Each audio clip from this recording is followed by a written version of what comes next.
It is a great honor for me to introduce our speaker and musician, who in these days of super specialization is probably as close as we come to a Renaissance man. Seriously. Composer, pianist, educator, author of the best-selling book, The World Peace Diet, published in 18 languages. Oh, my. He doesn't speak all of those, but it was published in 18 languages.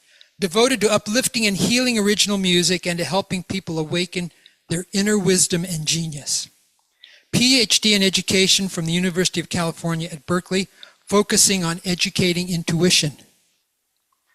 Taught college courses in philosophy, humanities, mythology, creativity, and comparative religion. Former Zen monk and Dharma master in the Korean Zen tradition.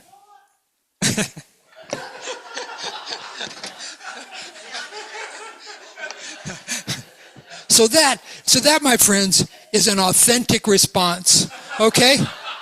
That's what we're looking for here, is authenticity. But try and restrain it a little bit, okay? Jeez. Currently conducting a music, art, and education ministry with his wife, Madeline, a visionary artist from Switzerland. Madeline specializes in painting that celebrates the beauty of animals and nature. She is a flautist and Waldorf teacher as well. We have some examples of the art up here. There's art in the other room as well, and so please, that is available for you afterwards if anybody wants to purchase any. Traveling and providing lectures and concerts, workshops throughout North America and worldwide, inspiring art prints, cards, and books, as well as recordings of original piano music. Holy smokes. I think it's Dr. Will Tuttle. Come on up here, Will.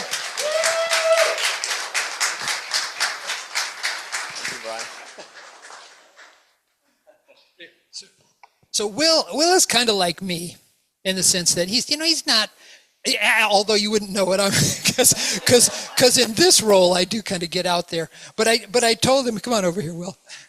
I told him beforehand, I said, during your presentation, we need to have you kind of build up the workshop a little bit, get people to come. And he goes, oh, well, I don't really like to do that so much. So I said, yes, Will, you need to do that. So anyway, this is Dr. Will.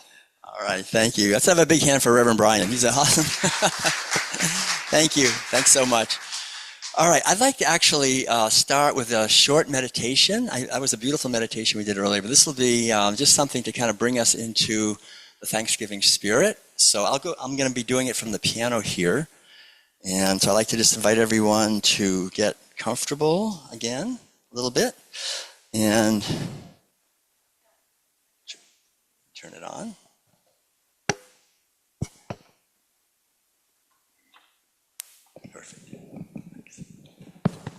Okay, so let's connect with our breathing.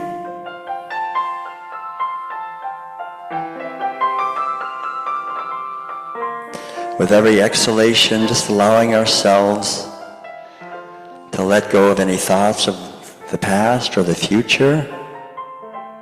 Enter more deeply into this present moment, the only holy moment is right now,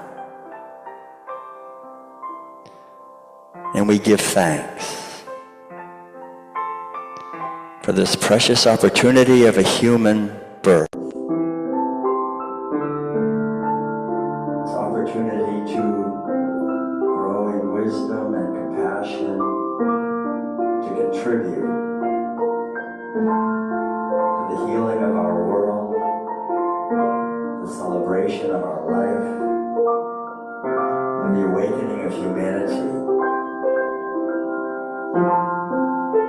We give thanks for this beautiful sanctuary, knowing that this outer sanctuary is a manifestation of the inner sanctuary,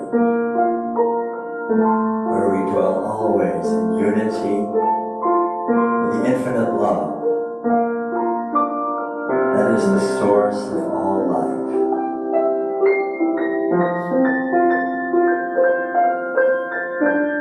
We give thanks for all of those who help to support this outer ministry, and for the whole energy of the Spirit,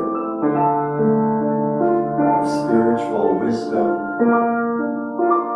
that shines always in our heart, in the heart of all of those in this community. We give thanks for all of the teachers in our life.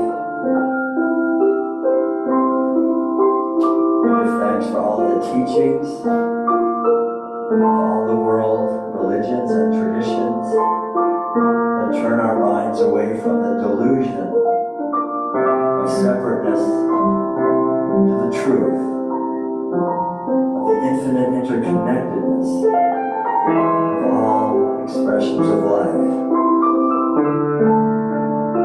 And we give thanks for this community and for this beautiful earth, all the rivers and mountains and oceans,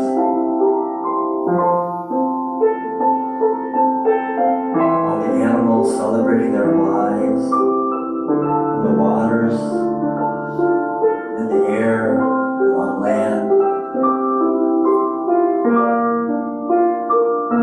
displaying the beauty and harmony, the infinite creative force. And we give thanks knowing that the light that shines at the very heart of the universe is shining also in our heart, is shining in every cell of our being, and bringing every dimension of our life into alignment, into harmony with our purpose, the unique purpose that we have for this lifetime. So now we just take a moment and allow this music to deepen our connection with the unique mission and ministry and purpose of this lifetime.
Thank you, everyone, for joining together in our meditation. I'd like to just play a short piece of original music now. before we go into the talk. And this is a piece called Dance for the Arctic Moon. And the whole idea with this piece is it's dedicated to the sacred feminine dimension of consciousness, which is the aspect within all of us, whether we are men or women, that is receptive and can receive from a higher dimension. And so I'd like to just dedicate this music to the healing of all of our relations and really create a field of consciousness, of peace and harmony and gratitude for this beautiful life, this beautiful planet, and the opportunities that we have to creatively awaken every moment of every day. Enjoy. Thank you.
Thank you. Thanks so much. And it's wonderful to be with you this morning.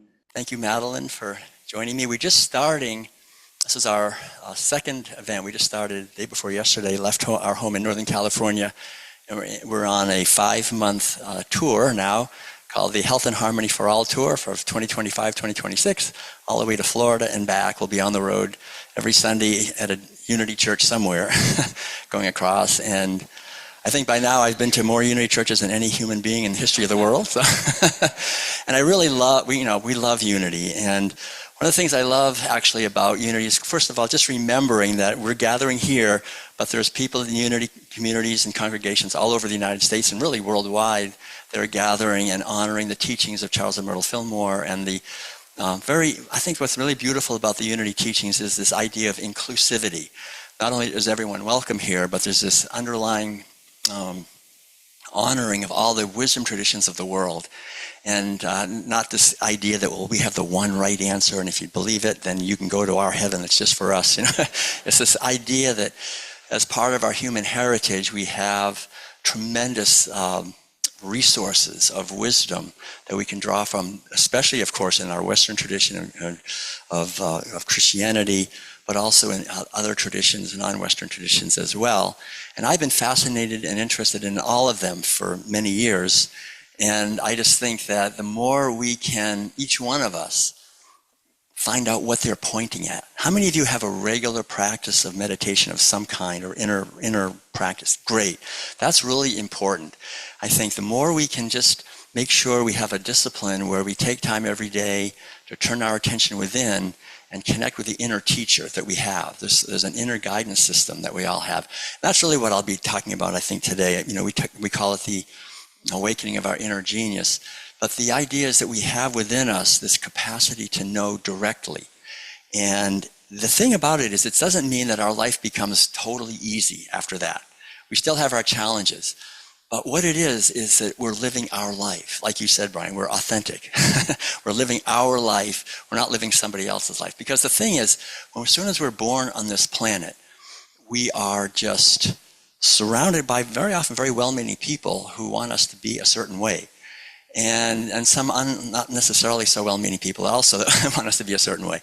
So we're like a little sponge when we are born here.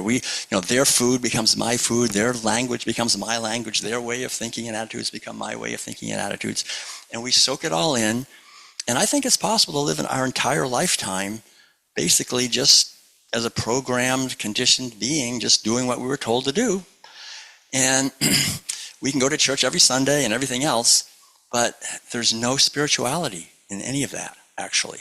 Spirituality only begins when, instead of being driven by and kind of propelled by the cultural program, we start being propelled by our own true nature. And then our life becomes an adventure, because now we're being guided in our unique way. And I think what that does is it opens us up to an understanding of the fact that there's one life living through all of us. That we're all expressions of the same life. And so we have this natural feeling of kinship with others and wanting the best for them and not wanting to harm them. So this idea of connecting with our inner wisdom goes right along with the underlying idea of kindness and compassion for other living beings, animals and each other, future generations, ecosystems. The more we send out kindness and love and caring and generosity in our relations with others, the more it comes back. We don't do it for that, but it does. It comes back. And our life gets more and more filled with joy. No matter what's happening in the outer world, we realize that in many ways what we are is not damageable by what seems to be happening in the outer world. I remember when I was in the Zen monastery in Korea, we're doing so much meditation, sitting from 3 o'clock in the morning till 9 o'clock at night every day, just on the floor, in the lotus position in silence for 3 months of silence. But I began to realize that consciousness is like the sky. It's self-radiant and eternal, and that's our true nature. And then, of course, clouds come in. And we can live, like if we're in one of those countries where it's just cloudy all the time, we hardly ever get to see the sky. And I realized it was kind of like that. Maybe when I was a little kid, there was some sky, but then, the conditioning came in, and the clouds were always, all kinds of clouds were covering the sky. And at one point, the clouds dispersed, and I, for the first time, glimpsed the sky of the true nature that is self-radiant and eternal and was never born and will never die, and realize really that whatever happens on this level in this world is really clouds. And just like clouds can never damage the sky, right? Clouds can never impede. The sky is like not worried about whatever clouds come. And it's the same with us. We begin to realize that whatever happens, we're here to just be and shine and radiate and connect and deepen our understanding of our true nature. So I want to thank all of you, because I know that if you found your way through these doors somehow, that you're already on this path of awakening and of reconnecting and of listening.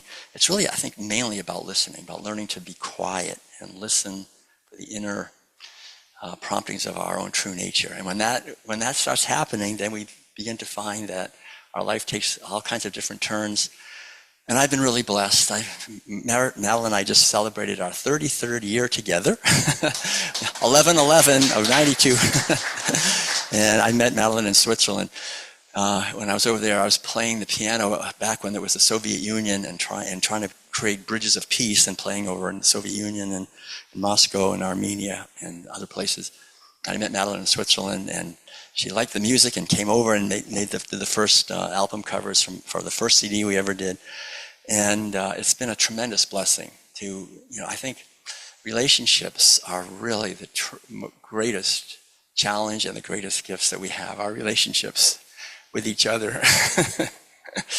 That's where we really learn, and really I think where we demonstrate how much we actually have learned, or better said, how much we've unlearned. And we have to unlearn so much. It's really more about unlearning, I think, than learning.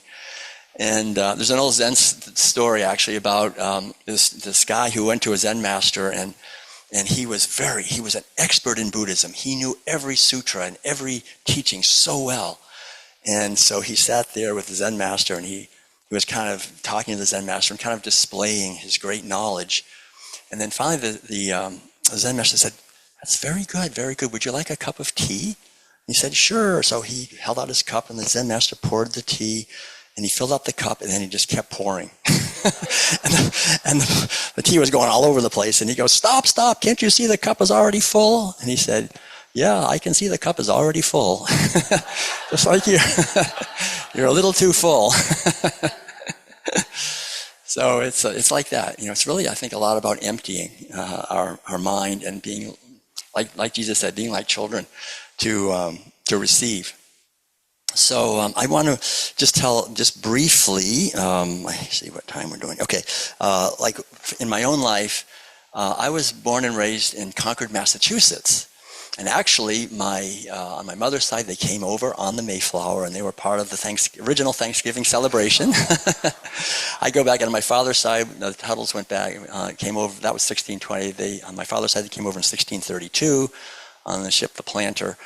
And so I had these deep roots to the whole New England Puritan Pilgrim whole thing. But being born and raised in Concord was kind of neat, because that was the birthplace, two things, actually, the birthplace of the American Revolution, if you remember that. But when I was a kid, it was a big deal. April 19th was Patriots Day. That was the day that they had the battle at the Old North Bridge in Concord. Hardly a man is now alive that remembers the famous day and year of the midnight ride of Paul Revere, that whole thing. We memorized all these poems, and we used to go down there, and my father would get on his Minuteman outfit and get the gun off the wall, and they'd all go down and reenact the battle and send the redcoats back to to Boston and celebrate the revolution. So I think it's great. If it's not, you should have a revolution if it's tyranny. But then later, in the 1800s, there was another kind of more spiritual revolution. That was the Transcendentalist movement.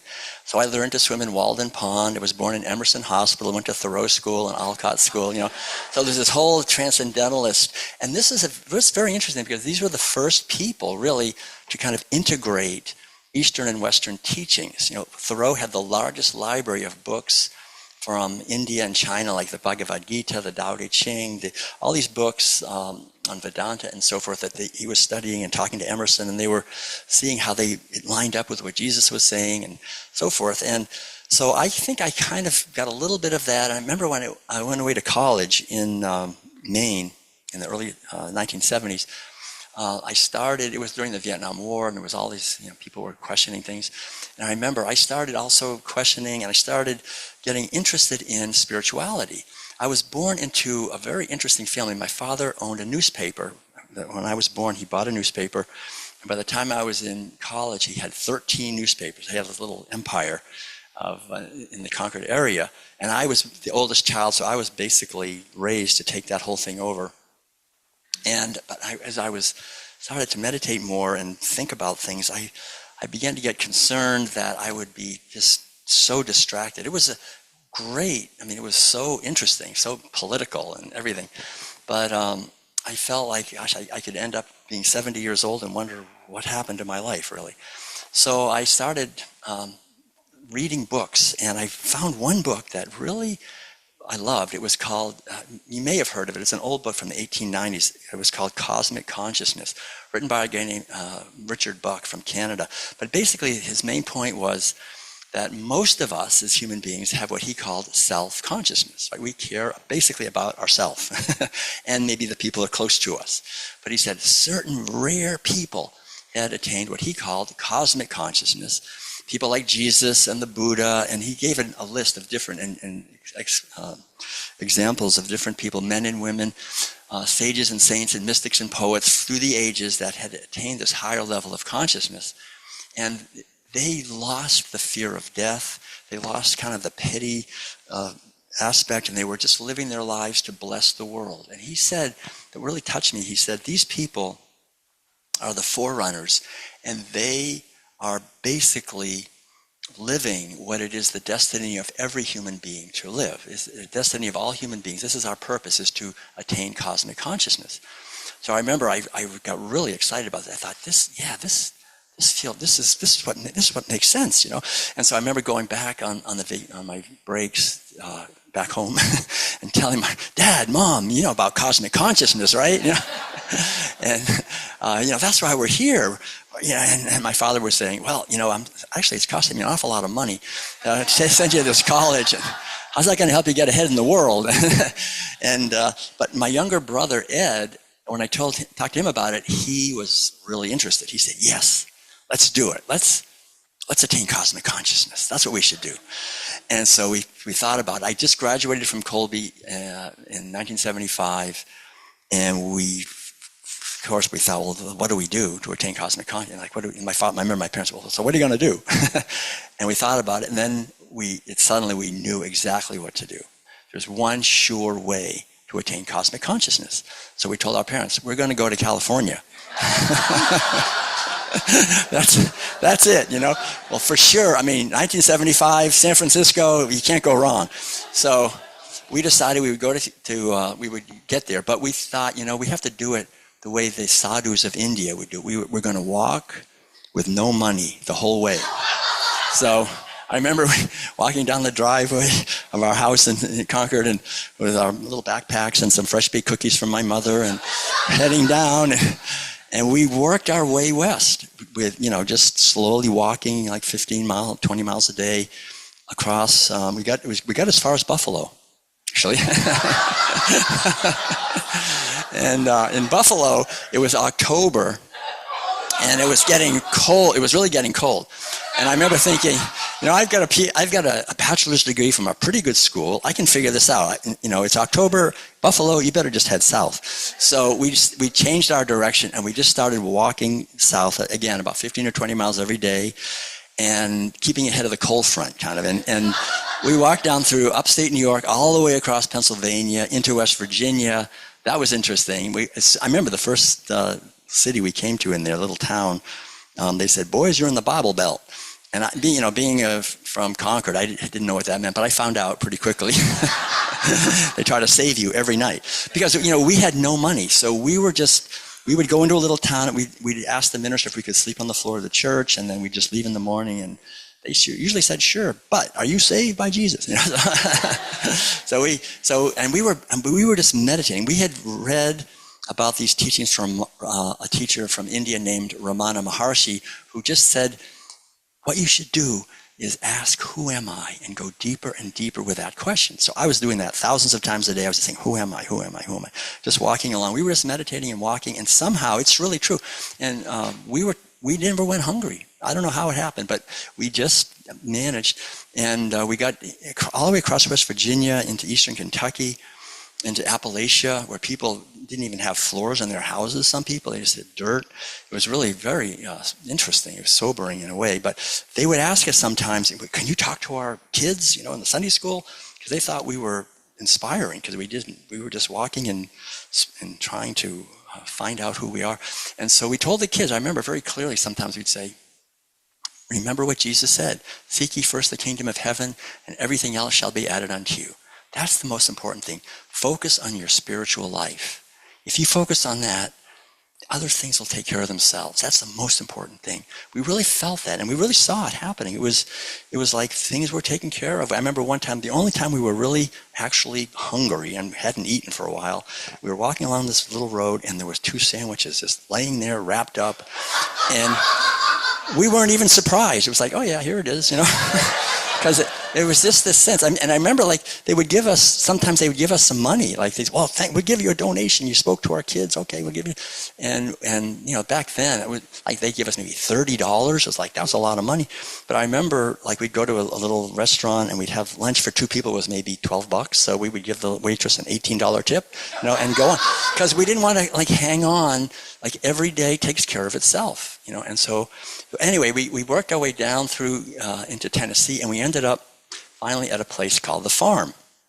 And The Farm in 1975 was the largest hippie commune in the world. And they were all from California. They had come out from San Francisco, and they were making this intentional community, 900 people. And so that was it. They were all vegetarians. So that was it. We were not vegetarian. We would eat whatever the heck we could get. But at that point, they explained to us about the cruelty to animals and how people are going hungry because we're feeding most of the food that we grow to animals. And so I've never eaten meat in my life, actually, since that day in 1975. I was there, and found out years later when I met Madeline that she did the same thing back in 1975 in Switzerland. And but then we worked our way. We felt like we had to go a little farther south. Actually, we walked down to Alabama, and we ended up in a Zen center in Alabama. You probably think I'm lying, but there was one in Huntsville, and and that was great. We could just meditate all day, and we did that. And eventually, I got out to San Francisco, and a few years later, and was living in meditation centers, Tibetan Buddhist and Zen. And then eventually, I shaved my head and became a Zen Buddhist monk in Korea. And like I said, that was a very powerful time. But my whole 20s, I was pretty much just living in meditation centers and monasteries, and I felt that that foundation would be something that would give the possibility for whatever would happen after that. And I really think that that's the essence of our life as human beings, is to turn our attention within and then just live from that awareness. And one of the things that I think is so beautiful about the unity movement, I really, because I came back from all this, from Korea. I got my PhD at Berkeley. I started teaching college courses in the San Francisco Bay Area, and eventually decided, heck with this grading people. I didn't want to grade people. So I moved into a Volkswagen bus and traveled, and that's when I started going to unity churches every single Sunday, because I realized there's this movement called unity, and it is like pure gold. It is the essence of the teachings, the wisdom teachings, in a way that's really designed to bring to us, the people, in an empowering way where we're living it and we're passing it on to each generation, because there's nothing more important we can do in our lifetime than to actualize these teachings. Because if we don't, the world gets very dark. The forces of greed and delusion are strong. So it's essential that we do our best to embody these, to understand them, and then to pass them on to our children and grandchildren. Every generation has to do its part to bring these teachings on, because this is, like Dr. Buck said, this is our destiny, is to attain cosmic consciousness, but it takes our effort. It takes it takes diligence, the willingness to really put in the time and do the work. And I think that inner work is the most important thing. So again, I just want to close by thanking all of you for the efforts that you're making. Never doubt that any effort you make is ever lost. The inner effort to understand the teachings, and then the outer effort to build a community that supports this. And I'll just close with this idea. In the Buddhist tradition, there are the three jewels. The three jewels are the most important thing. So the three jewels are the Buddha, the Dharma, and the Sangha. The Buddha, that just represents what we would call in unity the inner Christ. It's the true nature that's always at the core of our being, that's awake and aware and filled with love and awareness. The Dharma is the teachings that help us to awaken our true nature, the teachings. And then the third, the Sangha, that's the community of people who are interested in the Dharma and want to understand it, attain it. And Buddha said something very important. He said, without the Sangha, there will be no Buddha and no Dharma. So that's really important. The Sangha is, in a way, is the most important, the community, that we really support each other in our practice, and then we also do our own practice. And when we do that, I think we will have lived our life well. Our life goes quickly. It's amazing how fast it's gone by already. And I remember reading a couple of years ago when they were interviewing the oldest living human being, a woman from Japan who was 119 years old. She said, they said, you are the oldest living human being on planet Earth right now? And she said, really? And they said, yeah, what's it like to be the oldest living human being? And she said, all I can say is it went by very quickly. So remember that. Every day is a precious opportunity. And every day we can get up in the morning and give thanks that we got another day to learn and grow and contribute in some way, in our unique way, to the healing of our planet, and contribute to really being part of the solution to the problems here rather than just being part of the problems. So thank you all for your kind attention. And I'd like to just play maybe a short piece of music. This is called Benediction of Light, and it's just send a blessing out into our community as we enter into the holiday season, Thanksgiving season. It's so important. A lot of people during this time are really happy. A lot of people are the opposite of that because of various reasons. So just sending our love out into the human world. Thank you.